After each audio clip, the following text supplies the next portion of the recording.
உங்களுடன் ஸ்டாலின் முகாமானது தற்பொழுது மாவட்டம் முழுவதும் சிறப்பாக நடைபெற்றுக் கொண்டிருக்கிறது. இதில் ஒரு பகுதியாக ஷோலிங்கர் நகராட்சி மற்றும் அரக்கோணம் நகராட்சி பகுதிகளில் நடைபெறுவதை கைத்தறி மற்றும் துணிநூல்துறை அமைச்சர் ஆர். காந்தி பார்வையிட்டு பட்டா பெயர் மாற்றம் மற்றும் மின்சார பெயர் மாற்றம் உள்ளிட்ட பல்வேறு ஆணை சான்றிதழ்களை வழங்கினார். கைத்தறி மற்றும் துணிநூல்துறை அமைச்சர் திரு ஆர். காந்தி அவர்கள் உங்களுடன் ஸ்டாலின் திட்ட முகாமில் பொதுமக்கள் வருகை தந்து மனுக்கள் அளிப்பதை பார்வையிட்டு ஆய்வு செய்தார். இந்நிகழ்ச்சியில் மாவட்ட ஆட்சித்தலைவர் சந்திரகலா அவர்கள் தலைமை தாங்கினார். ஷோலிங்கர் சட்டமன்ற உறுப்பினர் ஏ.எம். முனிரத்தினம் அவர்கள் முன்னிலை வகித்தார். மாண்புமிகு கைத்தறி மற்றும் துணிநூல்துறை அமைச்சர் திரு ஆர். காந்தி அவர்கள் ராணிப்பேட்டை மாவட்டம் ஷோலிங்கர் நகராட்சி செங்குந்தர் திருமண மண்டபத்தில் நகராட்சிக்குட்பட்ட 2வது வார்டு பகுதிகளுக்கு நடைபெற்ற உங்களுடன் ஸ்டாலின் திட்ட முகாமினை குத்து விளக்கேற்றி துவக்கி வைத்தார்.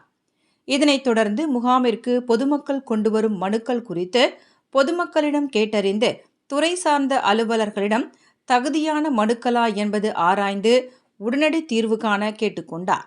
இந்த முகாமில் கர்ப்பிணி தாய்மார்கள் 5 நபர்களுக்கு ஊட்டச்சத்து பெட்டகத்தினையும், மக்களை தேடி மருத்துவம் திட்டத்தில் 5 பயனாளிகளுக்கு மருந்து பெட்டகத்தினையும் வழங்கினார்.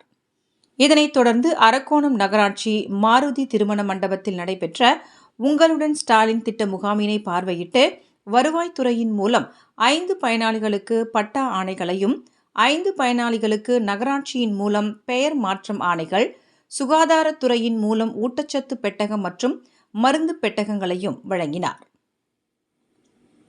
இதனைத் தொடர்ந்து அரக்கோணம் ஊராட்சி ஒன்றியம் கைனூர் ஊராட்சியில் அரசினர் மேல்நிலைப்பள்ளி வளாகத்தில் நடைபெற்ற உங்களுடன் ஸ்டாலின் திட்ட முகாமினை பார்வையிட்டு 4 பயனாளிகளுக்கு பட்டா ஆணைகளையும், 2 பயனாளிகளுக்கு மின்சார வாரியத்துறையின் மூலம் பெயர் மாற்ற ஆணைகளையும், சுகாதாரத்துறையின் மூலம் ஊட்டச்சத்து பெட்டகம் மற்றும் மருந்து பெட்டகங்களையும் வழங்கினார். தொடர்ந்து மேம்பாக்கம் ஊராட்சியில் இருளர் குடியிருப்பு பகுதியில் புதிய குடியிருப்புகள் கட்டப்பட்ட இடத்தில் பொதுமக்களின் கோரிக்கையை ஏற்று மாண்புமிகு கைத்தறி மற்றும் துணிநூல்துறை அமைச்சர் அவர்கள் இருளர் மக்களின் வழிபாட்டிற்காக சிறிய சுவாமி சிலையினை தன்னுடைய சொந்த செலவில் ஏற்படுத்தி அதனை இருளர் பகுதி மக்களிடம் கோவிலில் ஒப்படைத்தார். கடந்த மாதம் நடைபெற்ற திறப்பு விழாவின் பொழுது அப்பகுதி மக்கள் மாண்புமிகு அமைச்சர் அவர்களிடம் கோரிக்கை வைத்திருந்தனர். அதனை நிறைவேற்றும் விதமாக மாண்புமிகு அமைச்சர் அவர்கள் சுவாமி சிலைகளை வடிவமைத்து தற்பொழுது வழங்கியுள்ளார். இதற்கு அப்பகுதி குடியிருப்பு பொதுமக்கள், பெண்கள் மாண்புமிகு கைத்தறி மற்றும் துணிநூல்துறை அமைச்சர் அவர்களுக்கு நன்றியை தெரிவித்துக் கொண்டனர்.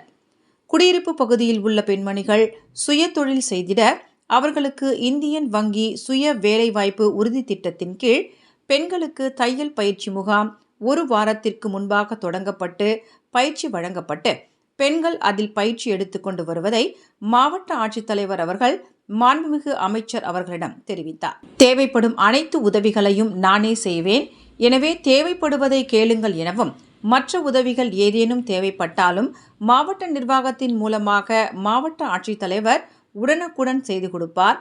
உங்களுடைய குறைகள் எதுவாயினும் நேரடியாக தொடர்பு கொண்டு தெரிவிக்கலாம் என மாண்புமிகு அமைச்சர் அவர்கள் இருளர்கள் பகுதியில் உள்ள மக்களிடம் தெரிவித்தார். பொதுமக்கள் அனைவரும் நெஞ்சார்ந்த நன்றியினை மாண்புமிகு கைத்தறி மற்றும் துணிநூல்துறை அமைச்சர் அவர்களுக்கும் மாவட்ட ஆட்சியர் அவர்களுக்கும் தெரிவித்தனர்.